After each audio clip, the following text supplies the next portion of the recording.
Hello வணக்கம், இது உங்கள் சிவி ஈஸோன்னு சொல்லாமல் எப்படி இருக்கீங்க? இப்போ பார்த்தீங்கன்னா டாஸ்க்கு நம்பர் 5 பணப்பெட்டியில் வந்துட்டு முக்கியமான ஒரு டாஸ்க்கு. ஏன்னா இந்த டாஸ்க்கை வின் பண்ணிட்டா கிட்டத்தட்ட 3 லட்ச ரூபா வந்து கிடைக்க போகுது. அதாவது ஃபினாலேக்கு போகக்கூடிய அந்த 6 பேருக்கு. ஆனால் இதை தோத்துட்டாங்க அப்படி, அதாவது அந்த டீம் யார் நம்ம இந்த ரீஎன்ட்ரி கொடுத்துருக்காங்களே அந்த டீம் வந்து வின் பண்ணிட்டாங்கன்னா இவங்களுக்கு அந்த 3 லட்சம் அந்த பணப்பெட்டிக்கு போகாது. ஸோ அந்த மாதிரி ஒரு சூப்பரான ஒரு டாஸ்க் கொடுத்துருக்காங்க. ப்ரொமோவில் அதே டாஸ்க் தான். அதோட ரூல்ஸ்லாம் சொல்கிறாங்க. மொத்தம் 3 ரவுண்டு. ஒரு டாஸ்க்கு ஒரு நபர் விளையாட போகிறாங்க. ஒரு டீம்லேருந்து 3 பேர் தான் விளையாட போகிறாங்க. மற்றவங்கள வந்து ஆடியன்ஸாக தான் இருக்க போகிறாங்க. அது மட்டும் இல்லாமல் தனித்தனியாக வந்து செலக்ட் பண்ணிக்கணும் முன்னாடியே. இந்த டாஸ்க்கு நான் தான் விளையாட போகிறேன் அப்படின்ற மாதிரி. ஸோ அப்படின்னு பார்க்கும்போது வந்துட்டு பார்த்தீங்கன்னா எக்ஸ் கண்டஸ்டன்ஸில் வந்து பிரவீன், வியானா, ரம்யா. இந்த பக்கம் பார்த்தீங்கன்னா சபரி, வினோத், திவ்யா. ஸோ ஆல்ரெடி இருக்கிற ஃபினாலேக்கு தகுதியான அந்த 6 கண்டஸ்டன்ஸில் பார்த்தீங்கன்னா விக்ரம் ஃபஸ்ட்டே வந்து சொல்லிட்டார், எனக்கு இந்த மாதிரி டாஸ்க்லாம் செட் ஆகாது, அதனால் நான் வாலண்டியராக விலகிக்கிறேன், நீங்கள் பார்த்து ப்ளே பண்ணிக்கோங்க அப்படின்னு. எல்லாம் முடிஞ்சது. இதெல்லாம் அனௌன்ஸ் பண்ணாங்க. அனௌன்ஸ் பண்ணதுக்கப்புறம் தான் விக்ரம் அவருடைய வேலையை ஆரம்பிக்கிறார். அதாவது அவர் பயங்கரமான ஒரு ஆள். இந்த பணப்பெட்டியில் ஒரு கண் இருக்குன்ற விஷயங்கள் நம்ம எல்லாருக்குமே தெரியும். ஆனால் அங்கே இருக்கிறவங்களுக்குலாம் வந்துட்டு எனக்கு அதில் இன்ட்ரெஸ்ட் இல்லைன்ற மாதிரி சொல்லிட்டார்.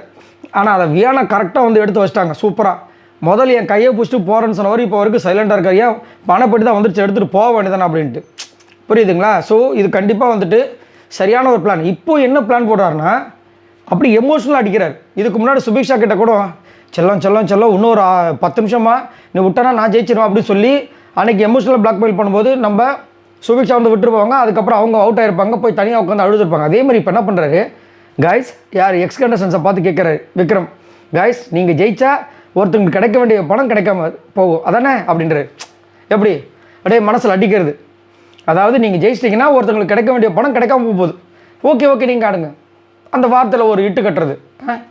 இன்னும் இது இல்லை புரியல எனக்கு. ஸ்போர்ட்டிவாக வந்துட்டு அவர் ஒரு டாஸ்க் கொடுத்துருக்காரு. என்ன பண்ணோம், ஒன்று நீங்கள் களம் இறங்கி அவங்கள வின் பண்ணுறதுக்கு ட்ரை பண்ணணும்.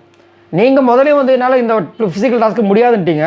ஸோ அதனால் பண்ணுங்க, வாயை வச்சு இங்கே வந்துட்டு வழக்கம் போல் இந்த விஷயத்தை தான், இந்த கேமை தான் வந்து எல்லாருமே வந்து பிடிக்கலன்றாங்க.